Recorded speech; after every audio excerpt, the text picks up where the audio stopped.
Fan switch দিলে ঘুরে না কিন্তু আধ ঘুরে দিলে ও যত ভিতরে ফুরা ঘুরে তো এটার প্রবলেম কি এখন তার সামনে ঠিক করবো। এই ফ্যানের মাঝে যে ভিতর থেকে যে 3 কেসার লাইন আয়, এই 3 কেসার লাইনের মাঝে যে কোনো একটা লাইন যদি ভিতরে শর্ট হয়ে যায় বা জ্বলি যায় এরকম প্রবলেম হয়।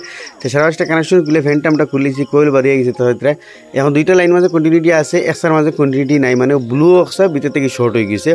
তো আমরা এই ব্লুটার মাঝে মিটারে 1 পয়েন্ট লাগাইম আর গিয়ে ব্লুটা যে কোয়েলের মাঝে লাগছে ও কোয়েল তোরা ফলে স্ক্রেচ করবো, কোয়েলের মাঝে রং থাকে স্ক্রেচ করে দেবো, কন্টিনিউটি আর নি দেখো কন্টিনিউটি আইয়াও যায় আর কি, তার মানে জয়েন্টও নষ্ট হয়ে গেছে, যার কারণে তোরা কন্টিনিউটি ফার আর তো আমরা এই লাইনগুলো খাটিয়া যেহেতু একসা খারাপ হয়ে যায় দেখা ভিতরে, কিন্তু আমরা 3 গেছা খাটিয়ে আবার নয়া হিসেবে লাগাই দিম। 3 গেছা খাটিয়ে বলে আস্তে আস্তে করে করবো যাতে কয়েল থেকে তার ছিঁড়ে না। ইনো মাঝে নয়া কয়েল তার 3 গেছা লাগাই ইনো মাঝে ভালো কোয়ালিটির তাল দিবা যাতে হয়তো জ্বলিয়ে নষ্ট হয় না।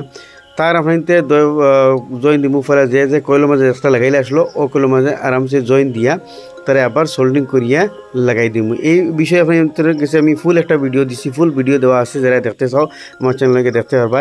এখন জয়েনগুলো মাঝে আবার তাতাল মারিয়ে ফাইবার সিলিকোর ভিতরে হাবলিন জয়েন হারায়। এখন কন্টিনিউটি দেখবো দেখতে হইতে লালে আর খালা কন্টিনিউটি আর পুরা আর ব্লুর মাঝেও কন্টিনিউটি আর এনি আমরা ফলে 3 গেছার লুপ কানেকশন বনি গেছে। আবার কানেকশন লাগাইয়া তার ক্যাপাসিটার কানেকশন লাগাই এখন দেখো সুইচ দিছি, ফ্যান আরামসে ঘুরে ঘুরে আপনাদের সামনে। আশা করি ভিডিও ভালো লাগবে, ভালো লাগলে একটা লাইক করে দিবা, শেয়ার করবার লাগি ফাউরিবা না।